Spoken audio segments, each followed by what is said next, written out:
សួស្តីបងប្អូនទស្សនិកជនទាំងអស់ខ្ញុំមានវីដេអូមួយដែលចង់បង្ហាញជូនដល់បងប្អូនទស្សនាមើលលេងនេះគឺជាទីកន្លែងដែលគេលក់ថ្លើមថ្មណាឆៅដែលគេមិនទាន់យកទៅច្នៃបងប្អូនឬមួយក៏យកថ្មដែលយកទៅតាំងផ្ទះ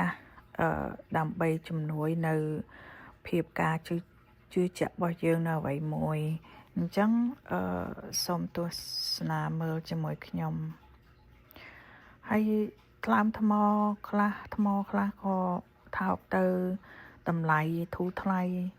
ថ្មខ្លះក៏ថ្លៃចឹងទៅណាបងប្អូន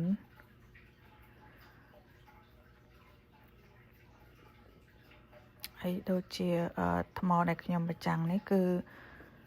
មិនមែនជាថ្មអីដែលឲ្យថ្លៃប្រមាណទេហើយនេះគឺជាថ្មដែលមានចំណាំងដូចជាមាសហើយបើនិយាយទៅគេនិយាយថាមាសស្អីគេនោះមាសកតិចមាសស្លឹកអីបងប្អូនខ្មែរយើងហៅនោះណានឹងបើយើងយកទៅដាក់ក្រោមផ្ទះឬមួយក្នុងផ្ទះអីអាចជួយឲ្យយើងមានភាពស្រស់ស្រាយក្នុងអារម្មណ៍អីចឹងទៅខ្ញុំមិនសូវដឹងដែរទេចានេះជាទីកន្លែងដែលគេតាំងស្អាតណាស់បងប្អូនអើយសូមជម្រាបផងដែរអ្វីដែលគេដាក់តាំងទាំងអស់នេះគឺសម្រាប់លក់ចាហើយនេះគឺជាថ្មនៅស្រុកអាមេរិកនៅខាងរដ្ឋដែលខ្ញុំនៅហើយថ្មនេះបានបងប្អូនមើលនេះថាមួយដុំអីហ្នឹង$4ទេចានឹងឃើញស្អាតណាស់ណានៅក្រៅហើយបើយើងយកមកដាក់តាំងនៅក្នុងផ្ទះត្រង់ចំណុចណាមួយដែលយើងយល់ថាយើងក្លែកមើលទៅឃើញអាចធ្វើឲ្យអារម្មណ៍យើងស្រស់ស្រាយក៏បានដែរហើយថ្មទាំងអស់នេះយើងអាចទិញយកមកច្នៃបើយើងស្គាល់ជាងច្នៃនៅស្រុកខ្មែរចាច្រើនហើយស្អាតធូរថ្លៃ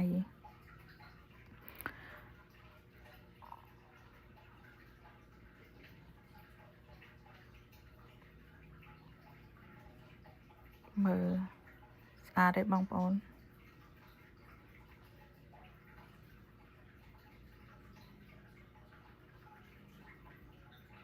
មានថ្មឈ្មោះស្បែកពស់មានអីចឹងណាខ្ញុំអត់សូវចេះបកប្រែអញ្ចឹងសូមកុំប្រកាន់ណាមើលតាមនឹងទៅបងប្អូនទស្សនាលេងទៅកុំឲ្យប្រកាន់នៅការនិយាយស្ដីរបស់ខ្ញុំអត់សូវចេះនិយាយរ៉ាយរ៉ាប់ប្រមាណទេអូយស្អាតថ្មនេះនិយាយមែននៅខាងក្រៅស្អាតណាស់ថ្មមួយហ្នឹង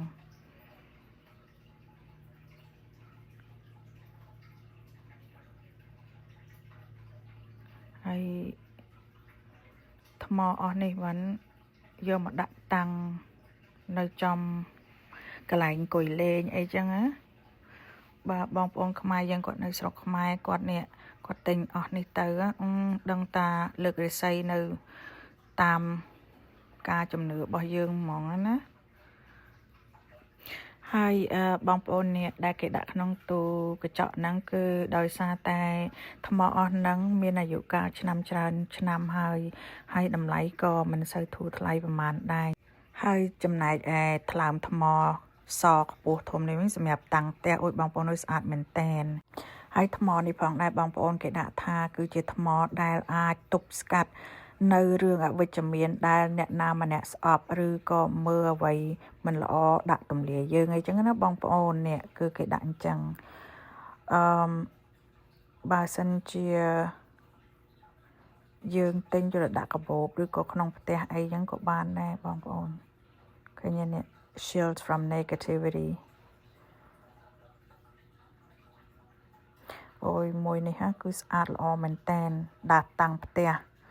អស់លោកអ្នកមានណាមួយគាត់យកទៅតាំងផ្ទះច្បាស់ជាស្អាតមកប៉ះត្រូវចំពូភ្លើងព្រិចនេះ$6,200 មកចំហខ្ញុំណាហ្នឹងទូតមួយស្អាតណាស់បងប្អូនថ្មនេះថ្លើមថ្មផ្កាថ្មលោកអើយស្អាតមែនតែន$120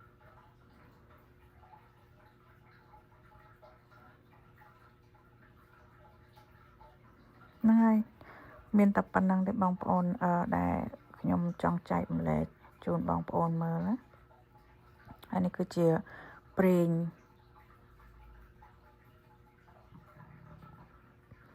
នេះគឺជាថ្មបើនិយាយទៅមិនថ្មទេខ្លះថ្មខ្លះគ្រីស្តាល់ខ្លះចឹងទៅគឺជាត្បូងឆៅដែលយើងអាចយកទៅឲ្យជាងគាត់ធ្វើឲ្យបានចេញជាត្បូងចឹងណាបងប្អូន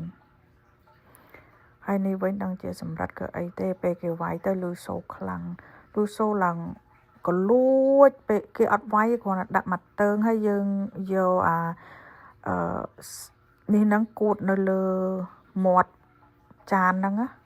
លឺសូរឡើងក៏លួចអូយបងប្អូនអើយថ្មអស់នេះគឺស្អាតខ្លាំងមែនតែននៅខាងក្រៅដូចមួយនេះវិញណានេះអូយស្អាតណាស់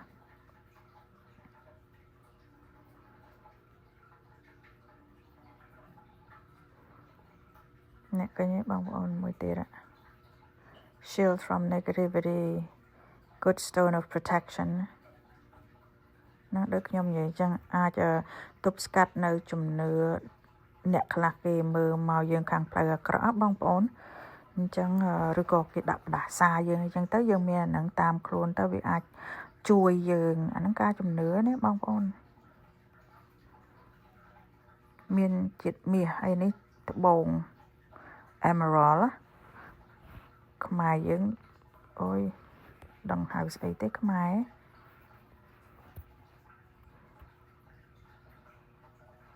អានេះត្បូងឆៅបងប្អូនគេយកទៅ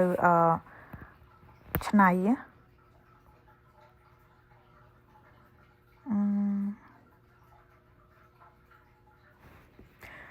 ហើយកន្លែងនេះផងដែរនៅចិត្ត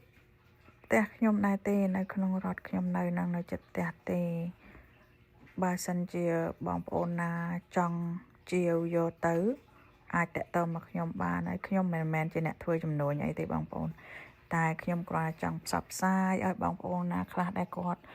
ចង់រកទិញហើយអត់ស្គាល់កន្លែងអីចឹងទៅណាមកកញ្ចប់នេះបានយកទៅឆ្នៃចោះលោកអើយ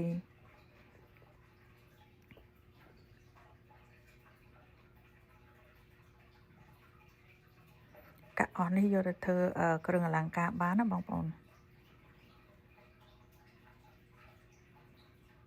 ថ្លើមថ្មនេះវ៉ាន់ណា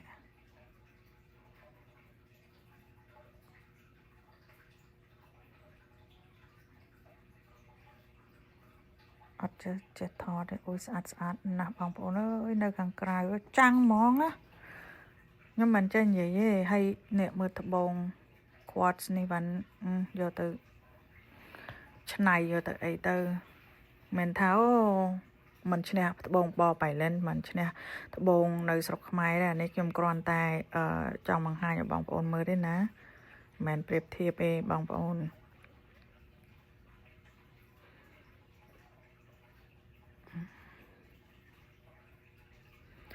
ដូចជាត្បូងអីនេះវ៉ាន់ណាយើងវាមានលក្ខណៈនៃការជឿរបស់គេអានេះធ្វើឲ្យយើងញៀនដឹងអាចជំនួយឲ្យយើងអាចញៀនដឹងនៅអ្វីដែលមិនទាន់កើតឡើងបានណាបងប្អូនត្បូងនេះគេដាក់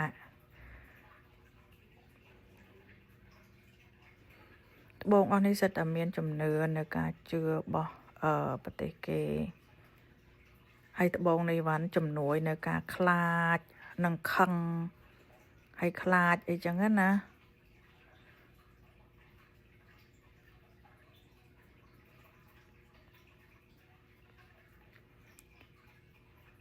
ត្បូងនេះស្អាតទូជេ$20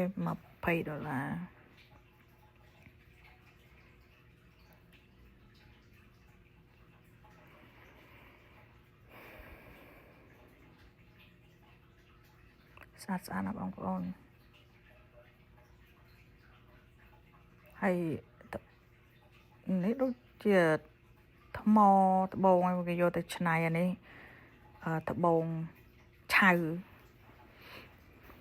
អស់ហ្នឹងសិតត្បូងឆៅអានេះសិតយកទៅតាំងបាន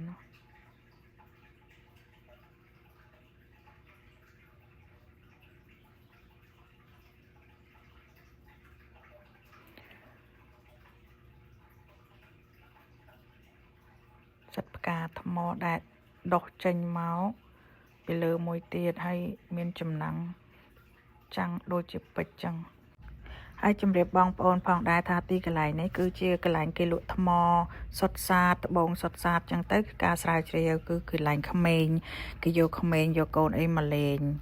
ហើយអញ្ចឹងខ្ញុំក៏បាននាំកូនខ្ញុំតូចមកលេងដែរអញ្ចឹងគាត់ក៏មើលឃើញចង្ក្រាននេះ$300បងប្អូនចង្ក្រាននេះចាក៏សូមអរគុណបងប្អូនដែលបានទស្សនាវីដេអូខ្ញុំសូមជួយចុច like និង share ផងដើម្បីជាកម្លាំងចិត្តដល់គ្នាខ្ញុំអញ្ចឹងសូមអរគុណផងបងប្អូនចា